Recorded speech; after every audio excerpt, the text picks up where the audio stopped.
మోషే సుఖోపవాసములలోని 37వ దినము అంశం ఇశ్రాయేలీయుల విమోచన కీర్తన లేఖన భాగము నిర్గమకాండము 15 నుండి 1 నుండి 18 వచనములు. ప్రార్థన. తండ్రీ, నీ పిల్లలను ఆనాడు అన్ని గండముల నుండి సురక్షితంగా గట్టెక్కించినావు. అలాగే మమ్మును కూడా ఈ లోకములోని సమస్త ఆపదల నుండి దాటించి నీ రాకడ మేఘమనే అపారమైన గట్టుకు చేర్చుటకు నేటిదిన వర్తమానమును మాకు అనుగ్రహించండి. ఆమెన్. ప్రసంగము. మన ధవళేశ్వరంలో ఒక పేట పేరు గట్టు. నేటి మన చివరి వాక్యములో కూడా గట్టు ఉంది. ఇశ్రాయేలీయులు ఎర్ర సముద్రమును దాటి అవతల గట్టు ఎక్కారు. వారు సముద్రములో నడుచుకుంటూ వెళ్లి సురక్షితంగా గట్టు ఎక్కారు. మనము కూడా గట్టెక్కినామని ఒప్పుకొని ఆనందించడానికి పాత సంవత్సరము చివరి గట్టు నుండి క్రొత్త సంవత్సరపు ఆరంభమనే గట్టును ఎక్కవలసి ఉన్నది. గట్టు ప్రసంగం అనగానే మనకు వెంటనే ఆత్మీయ గ్రహింపు రావాలి. అసలు అవతల గట్టు ఎక్కిన తరువాత వెనుకకు తిరిగి చూస్తే ఏమి కనబడుతుంది? వారు ఎక్కడ నుండి ప్రయాణము చేశారో అక్కడ నుండి ఈ రోజు ఉన్న స్థలం వరకు సకలమూ కనబడుతుంది. ఇశ్రాయేలీయులు ఐగుప్తులో నుండి బయలుదేరారు, అరణ్యము దాటారు, సముద్రము దాటారు. తీరా ఇవతల గట్టు ఎక్కి చూస్తే ఆ ఐగుప్తు, ఆ అరణ్యము, ఆ సముద్రము, ఆ పాయలన్నీ వెనుక కనబడుతున్నాయి. ఒక్కసారి ఆలోచించండి. నీలగిరి కొండక్రింద ఉన్న మెట్టుకొండలలో ట్రైను వంకర తొంకరగా తిరుగుతూ చాలా దూర ప్రయాణం చేసి కొండమీద ఉన్న పట్టణాన్ని చేరుకుంటుంది. అక్కడికి వెళ్ళాక వెనుకకు తిరిగి చూస్తే ఎంత భయంకరమైన లోయలు, దారులు కనబడతాయి. అలాగే కొడైకెనాల్ అనే స్థలముంది. కొండక్రింద ఒక ఊరు ఉంటుంది. అక్కడ నుండి వెనుకకు చూస్తే ప్రయాణం ఎంత భయంకరంగా అనిపిస్తుందో కదా. అలాగే ఐగుప్తు నుండి ఈ గట్టు వరకు మన జీవిత ప్రయాణాన్ని చూస్తే ఎంత భయంకరమైనదో. పోయిన జనవరి నుండి డిసెంబర్ 31 వరకు 12 నెలల రాళ్లు దాటి వచ్చినాము. మన జీవితంలో ఎన్నో సంవత్సరాలు దాటి వచ్చినాము. తుదకు దేవుడు మనల్ని నూతన సంవత్సరంలో ప్రవేశపెట్టాడు. వెనుకకు తిరిగి చూస్తే ఆపదలు భయంకరంగానే ఉన్నాయి, కాని దేవుని కృప మనల్ని గట్టెక్కించింది. అట్లే ఇశ్రాయేలీయులు గట్టు ఎక్కిరి, దేవునికి పాటపాడిరి. స్తుతి అంటే మాటలు, కీర్తన అంటే ఆ మాటలకే రాగం కట్టుకుని పాడేది.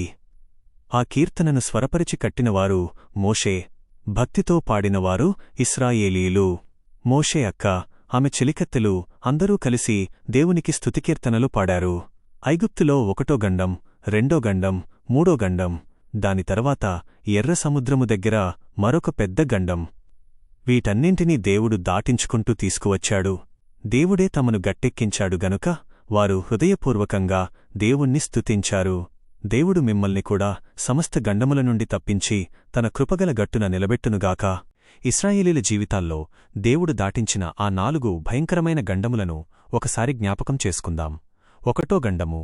ఐగుప్తులో ఇశ్రాయేలీయులు దాదాపు 400 సంవత్సరాలు క్రూరమైన బానిసత్వంలో ఉండిపోయారు. స్వదేశానికి రాలేక ఫరో నిరంకుశ చేతుల్లో నలిగిపోయారు. ఆ దారుణమైన గండము నుండి దేవుడు వారిని తప్పించాడు. అందుకే వారు హృదయపూర్వకంగా దేవునికి దండం పెట్టారు, కృతజ్ఞతలు చెల్లించారు. 2వ గండము. మోషే, అహరోనులు మిద్యాను నుండి తిరిగి వచ్చి ఫరో దర్బారులోకి వెళ్లి మా దేవుని ఆజ్ఞ ప్రకారం ప్రార్థించడానికి మమ్మల్ని వెళ్లనివ్వు అని అడిగారు. దానికి ఫరోకు తీవ్ర కోపం వచ్చి వీరు రావడం వల్లే ప్రజలు సోమరులై పనులు ఎగ్గొడుతున్నారు అని చెప్పి పనుల భారాన్ని రెట్టింపు చేశాడు. దీనితో మోషే, అహరోనుల వల్లే మాకే గండం వచ్చింది అని ప్రజలంతా వారిద్దరినీ తీవ్రంగా నిందించారు. మోషే వారిని సమాధానపరిచినా కష్టాలు మాత్రం రెట్టింపయ్యాయి. ఎంతటి నిరాశామయమైన గండము అది. 3వ గండము. ఇశ్రాయేలీయుల మగపిల్లలందరినీ పుట్టగానే చంపాలని ఫరో మంత్రసానులకు ఆజ్ఞాపించాడు. ఆ తర్వాత పసిపిల్లల గొంతులు పిసికి నైలు నదిలో పడవేశారు. రామాలో వినబడిన అంగలార్పువలే, యేసు ప్రభువు జన్మించిన కాలంలో హేరోదు వల్ల కలిగిన అంగలార్పువలే ఆనాడు ఐగుప్తులో తీవ్రమైన రోదనలు మిన్నంటాయి. రేపు వీరు పెద్దవారై మాపైకి యుద్ధానికి వస్తారేమో అన్న భయంతో ఈ ఘోరానికి తెగబడ్డారు. మగపిల్లలను చంపి ఆడపిల్లలను ఐగుప్తీయులకు ఇచ్చి ఇశ్రాయేలీల వంశాన్ని సమూలంగా నాశనం చెయ్యాలనేది సాతాను కుట్ర. చంపడానికి బదులు ఇంకో 400 ఏళ్లు బానిసత్వమైనా చేయించుకోవచ్చు కాని ప్రాణాలు తీయడం ఎంత భయంకరమైన గండం.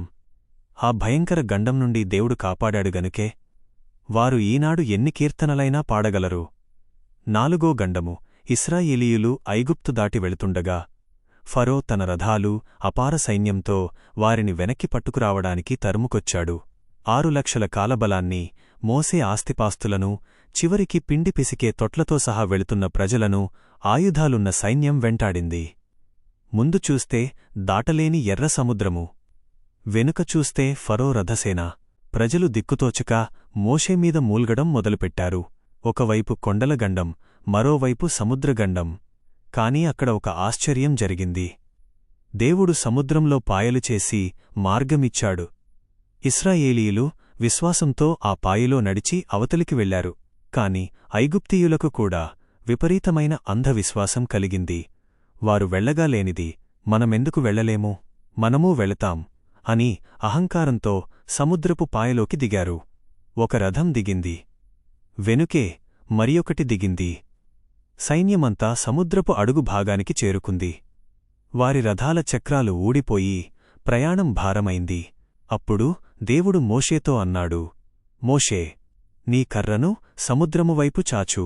దేవుడు మోషే ద్వారా తన బాహువును చాచి శత్రుసైన్యాన్ని సముద్రంలో ముంచివేసి తన ప్రజలను గట్టెక్కించాడు. మన దేవుడు గండముల నుండి విడిపించే మహోన్నతుడు. దేవుడు మోషేతో నీ కర్రను మరొక పర్యాయము చాపు అని చెప్పినప్పుడు ఎర్ర సముద్రము ఒక్కసారిగా ఏకమైంది. ఒక సీసపు గుండును నీటిలో వేస్తే ఎంత వేగంగా మునిగిపోతుందో అంత వేగంగా ఐగుప్తీయుల సైన్యమంతా సముద్రంలో మునిగిపోయింది. ఇక్కడ ఒక ప్రాముఖ్యమైన సత్యం ఉంది. ఐగుప్తీయులు సముద్రములోని వట్టి పాయమీద విశ్వాసము ఉంచారు. కాని ఇశ్రాయేలీయులు సృష్టికర్తయైన దేవునిమీద, ఆయన దైవజనుడైన మోషేమీద విశ్వాసము ఉంచారు. అందుకే ఇశ్రాయేలీయులకు రక్షణ లభించింది. ఈ కాలంలో కూడా కొందరు నామకార్థ క్రైస్తవులు ఉన్నారు. వారు దేవునిమీద, దైవభక్తులమీద విశ్వాసము ఉంచకుండా లోక సంబంధమైన వాటిమీద, సృష్టి సంబంధమైన వాటిమీద ఆధారపడతారు.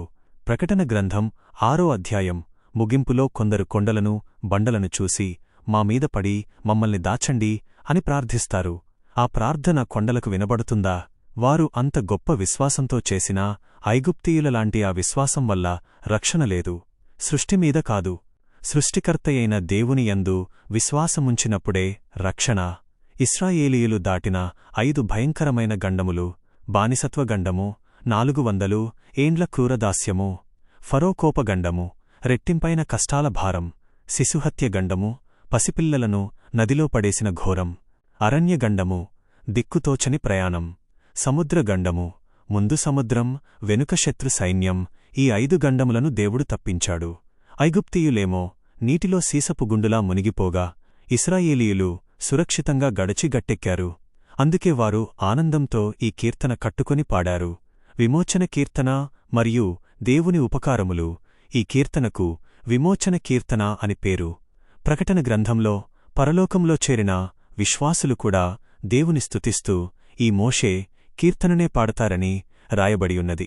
దేవుడు వారికి చేసిన ఉపకారముల వరుసను ఒక్కసారి చూస్తే, మొదటి ఉపకారము, మిద్యాను అరణ్యము నుండి మోషేను వారి వద్దకు నడిపించి తీసుకొని వచ్చాడు. రెండవ ఉపకారము, మోషే ఇశ్రాయేలీయుల వద్దకు వచ్చి దేవుని మాటలు చెప్పి వారి హృదయాలను నిరీక్షణతో, సంతోషంతో నింపాడు.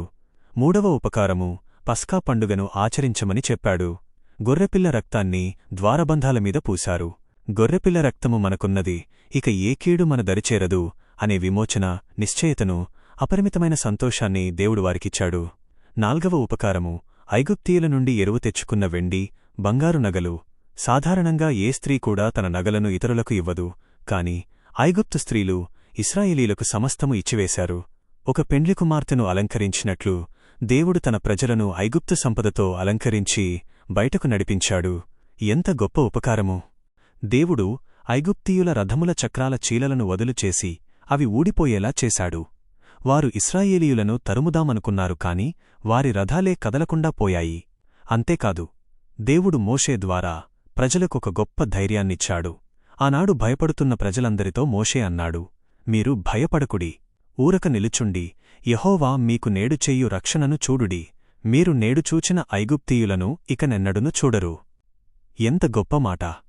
సముద్రములో పాయ కావడం, ప్రజలంతా సురక్షితంగా దాటడం, ఈ రెండూ దేవుడు చేసిన అత్యంత శ్రేష్టమైన ఉపకారాలు. సముద్రం ముందుకు రాకముందు ఇశ్రాయేలీయులు మోషేమీద సణుగుకుని అనేక రాగాలు తీశారు, నిందించారు. కాని అపాయాన్ని దాటి గట్టు ఎక్కిన తరువాత ఒక క్రొత్త కీర్తన పాడారు. పాయ దాటితేగాని పాట రాదు. ప్రియ దేవుని జనాంగమా, పాతవన్నీ దాటివచ్చినప్పుడే క్రొత్త సంవత్సరము.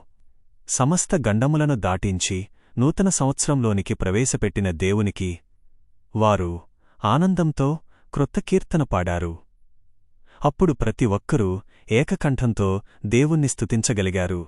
మన నోట దేవుని స్తుతిపాట వస్తే శత్రువైన ఐగుప్తీయుడు పారిపోవలసిందే. గుర్తుంచుకోండి, పాయ దాటితేగాని మనకు పాట రాదు. ఆ పాయను దాటాలంటే ఈ లోకపు మాయను దాటాలి. దేవుడు వారిని గట్టెక్కించిన తరువాత వారి హృదయాల్లో కలిగిన సంతోషాన్ని మాటల్లో వివరించలేము. పురుషులు, స్త్రీలు, పిల్లలు అందరూ కలిసి స్తోత్రగానం చేశారు. అంతలోనే ఒక ఆశ్చర్యం జరిగింది. యోనాను మింగిన చేప తీరానికి ఉమ్మేసినట్లు సముద్ర నైజం ప్రకారము మునిగిపోయిన ఐగుప్తీయుల శవాలన్నీ కొట్టుకువచ్చి ఒడ్డున పడ్డాయి. తమ్మును ఇన్నాళ్లు హింసించిన ఐగుప్తీయుల ఘోరమైన గతిని కళ్లారా చూస్తూ దేవుని న్యాయతీర్పును బట్టి వారు మరింతగా ఆనందిస్తూ పాడారు. ఆనాడు మోషే పాడిన ఆ పరలోకరాగం సామాన్య మానవులకు సాధ్యామా? ఈనాడు దర్శనవరము కలిగిన భక్తులు ప్రార్థించినప్పుడు ఆ పరలోకగాన ప్రతిధ్వనులు ఆత్మలో వినబడతాయి. దీవెన. ప్రభువైన యేసుక్రీస్తు నూతన యెరూషలేము ప్రయాణములో మీ జీవితాల్లో ఎదురయ్యే సకల గండములను, ఆపదలను దాటుకుని త్వరలో రాబోచున్న రాకడ మేఘమెక్కి ఆనందగానములు చేయు ఆ దివ్య ధన్యతను పెండ్లికుమారుడైన యేసు ప్రభువు మీకు దయచేయునుగాక. ఆమేన్. ఆమేన్.